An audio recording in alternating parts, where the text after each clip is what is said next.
Hello everyone, जय हिंद। Welcome to unit defence academy. तो प्यारे बच्चों, स्वागत है आप सभी का हमारे इस यूट्यूब चैनल की इस वीडियो में। तो इस वीडियो में बात करने वाले हैं Indian navy SSR and double A का जो सिलेबस होता है एंड एग्जाम पैटर्न होता है वो क्या होता है। तो सबसे पहले कि ये इंडियन नेवी का एसएसआर और डबल ए का एग्जाम देने के लिए जो एज क्राइटेरिया होता है प्यारे बच्चे, वो आपका 17 to 20 ईयर होता है। और आगे की चीजें क्या होती है, सिलेबस एंड एग्जाम पैटर्न। तो चलिए हम आगे बढ़ते हैं और आगे की बात करते हैं। तो यहां पर अगर मैं बात करूं एजुकेशनल क्वालिफिकेशन के बारे में, तो जो डबल ए है, ठीक है, तो डबल ए में क्वालिफाइड होना चाहिए बच्चा 10+2 एग्जामिनेशन एंड साथ ही साथ 60% मार्क्स उसके होने चाहिए, और या more marks in mathematics and physics and at least one of this subject. मतलब कि आपका 12th में, ठीक है, जो मैथमेटिक्स है एंड जो फिजिक्स है, इनमें तो 60% या उससे ज्यादा हो सकते हैं, ठीक है ना। और उसके अलावा जो तीसरा सब्जेक्ट होगा वो इन तीनों में से कोई सा एक सब्जेक्ट होगा जो आपने ले रखा होगा, उसमें भी आपके 60% या 60 से ज्यादा होने चाहिए। तो ये आपका डबल ए के लिए एजुकेशन क्वालिफिकेशन होता है।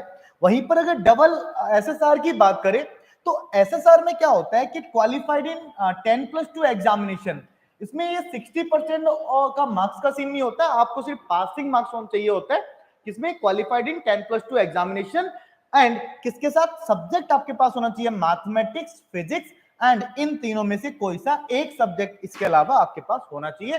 तो बच्चा ये आपके पास एक एजुकेशनल क्वालिफिकेशन होता है जो कि डबल ए और एसएसआर के लिए होता है। चलिए वहीं पर बात करते हैं सिलेक्शन क्राइटेरिया क्या होता है।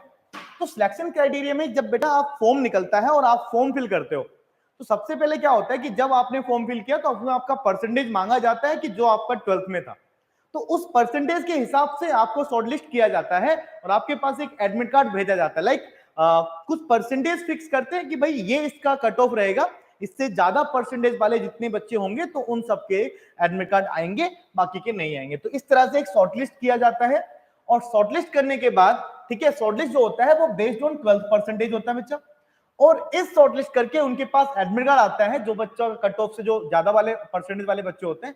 फिर उनका एक रिटर्न टेस्ट होता है। अब इस रिटर्न टेस्ट में क्या होता है तो मैं समझा देता हूं कि एयरफोर्स एंड नेवी डिफरेंट नहीं है प्यारे बच्चों, ठीक है, मतलब पोजीशन जॉब अलग अलग है, ठीक है, बट रिटर्न टेस्ट जो होता है वो सेम होता है, यानी कि कॉमन एग्जाम फॉर बोथ, दोनों के लिए सेम एग्जाम होगा, कोई अलग नहीं होगा। साथ ही साथ वो बाइलिंगुअल होगा, यानी कि हिंदी इंग्लिश दोनों में होगा।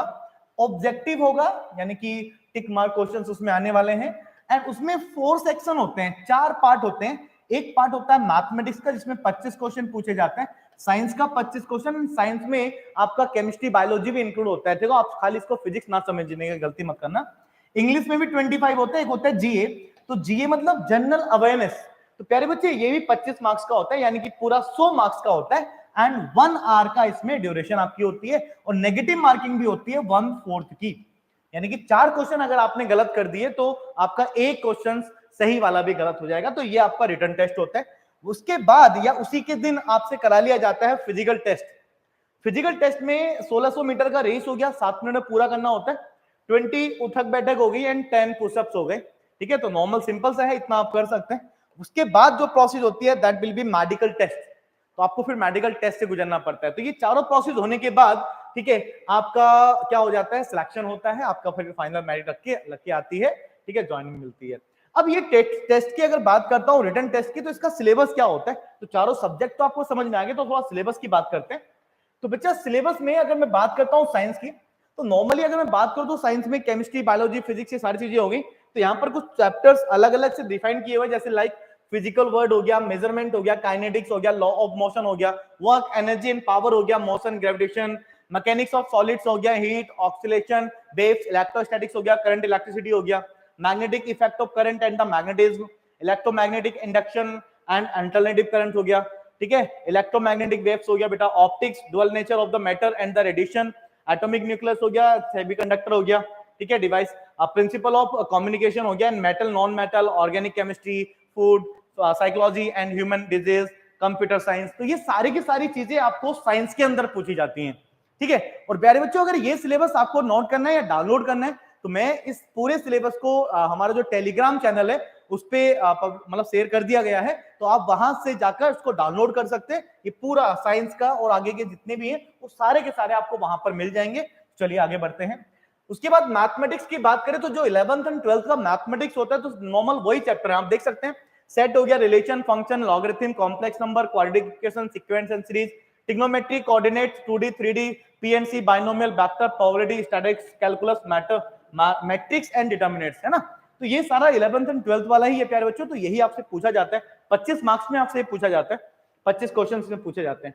वहीं पर इंग्लिश की बात करते हैं तो इंग्लिश का भी नॉर्मल से है कि पैसिव पूछा जाता है, नाउन हो गया, प्रीपोजिशन हो गया, and correction of sentences, active and passive, direct indirect, punctuation पूछ सकता है, वर्ब पूछ सकता है, सिनोनिम्स, एंटोनिम्स पूछेगा, मीनिंग्स ऑफ डिफिकल्ट वर्ड पूछ लेगा, एडजेक्टिव पूछ लेगा, साथ में use of A and the, इस तरह की चीजें आपसे पूछ सकता है, ये जो प्रोनाउंस पूछ सकता है। तो यार ये सारी चीजें आपकी इंग्लिश का सिलेबस में आती हैं, ठीक है। वहीं पर एक होता है जीए, जनरल अवेयरनेस। तो जनरल अवेयरनेस में क्या होता है कि हिस्ट्री, ज्योग्राफी, पॉलिटिकल तो है ही सिंपल वाला, उसके साथ साथ जैसे लाइक कल्चर हो गया, कल्चर एंड रिलीजन हो गया, ज्योग्राफी आ गया, स्पोर्ट्स के बारे में पूछ लेता है, ठीक है, एंड इंपोर्टेंट नेशनल फैक्ट्स पूछ लेता है about India, India heritage, and arts हो गया, डांस हो गया, हिस्ट्री हो गया, नेशनल लैंग्वेज हो गया, कैपिटल एंड करेंसीज, अलग अलग देश की है ना बेटा, एंड अवार्ड हो गया, एंड ऑथर हो गए, एंड साथ ही साथ ये वाला पोर्शन भी देख लेंगे, numerical, reasoning and associative ability, coding, decoding, यानी कि जो रीजनिंग वाला पार्ट होता है तो वो भी बेटा इसमें पूछा जाता है, वो भी जीए के आता है, ठीक है। तो ये पूरा का पूरा सिलेबस होता है। तो इस सिलेबस को अगर आप डाउनलोड करना चाहते हैं तो डिस्क्रिप्शन बॉक्स में आपको हमारा टेलीग्राम चैनल का लिंक मिल जाएगा, तो वहां पर ज्वाइन कर लीजिए, एंड रोज वहां पर अच्छी अच्छी क्विज भी होती है, तो वहां पर आप डाउनलोड करके उसको देख सकते हैं। और प्यारे बच्चों, नेक्स्ट वीडियो आपको किसके बारे में चाहिए तो कमेंट बॉक्स में जरूर लिखिएगा, एंड बहुत जल्दी मिलता हूं मैं नेक्स्ट वीडियो में। थैंक यू, जय हिंद, वंदे मातरम।